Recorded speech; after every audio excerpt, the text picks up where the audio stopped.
aba babyeyi baravuga ko kubakira abagabo bangiriza abana bagakomeza kwidegembya ari kimwe mu bituma bidacika kuri ingeso yo gusambanya abana ndetse bikazamura n'umubare w'abana baterwa inda, aho bamwe muri aba bana bavuga ko bafatwa ku ngufu nyuma bakabihakana bigateza amakimbirane mu muryango bigatuma bafatwa nabi.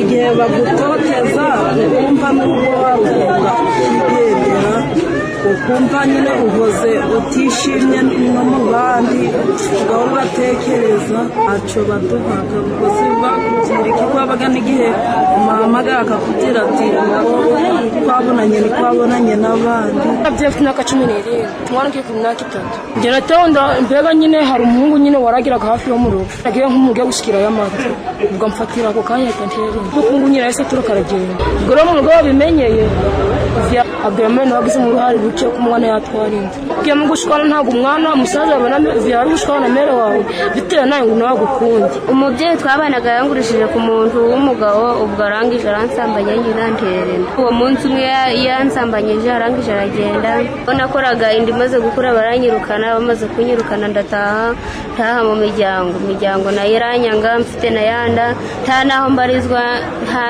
nta nubwo nenanitse mu irangamimerere zinda mfite 15 mbyara mfite 16 umwana agiriye ibirugo. Dr. Mfashingabo Martin umuyobozi w'ikigo nderabuzima cya Bigogwe we avuga ko aba bakobwa babyariye iwabo usanga ari bo biganje mu kurwaza imirire mibi kubera kutitabwaho uko bikwiye. Nk'umwana w'umukobwa hari ubuterwa inda ari nko usanga twaye tugira usanga atagira ababyeyi abana na nyirakuru noneho yabyara ugasanga uwamutendara ntago amufashije kandi abantu n'umukecuru ntago bishoboye wa mwana ugasanga kugira ngo babone imirire imeze neza biragorana. Umuyobozi w'akarere ka Nyabihu ushinzwe imibereho myiza y'abaturage Simpenzwe Pascal avuga ko iki kibazo cy'abangavu baterwa inda kibahangayikishije cyane ariko ko hari umuti uri kuvugutwa mu gukora urutonde rw'abakekwaho icyo cyaha bagashyikirizwa ubutabera ababyeyi nabo bakigishwa. Ikibazo mu by'ukuri kirahari kandi ubuyobozi kiraduhangayikishije cyane. Dukora rero ni ubafasha ariko cyane tubafashiza mu miryango yabo tukagerageza kuganira n'ababyeyi babo kugira ngo bakomeze kubafata n'ubundi nk'abana kuko byagiye bigaragara ko umwana wahuye n'icyo kibazo akenshi ababyeyi baramutererana ndetse bikabyara n'amakimbirane mu muryango. Gamba ya mbere ni ukwigisha kwereka abaturage yuko gusambanya umwana ari icyaha kiremereye ndetse kinahanwa ku buryo bukomeye cyane. Abarangije gukora icyo cyaha tugerageza gukora ibishobotse byose tukabashyikiriza inzego zigomba kubakurikirana kugira ngo bahanwe. Burya no guhana ni uburyo bwo gukumira icyaha nubwo kiba cyabaye ariko abataragikora bumva yuko atari ibintu byo gukinisha.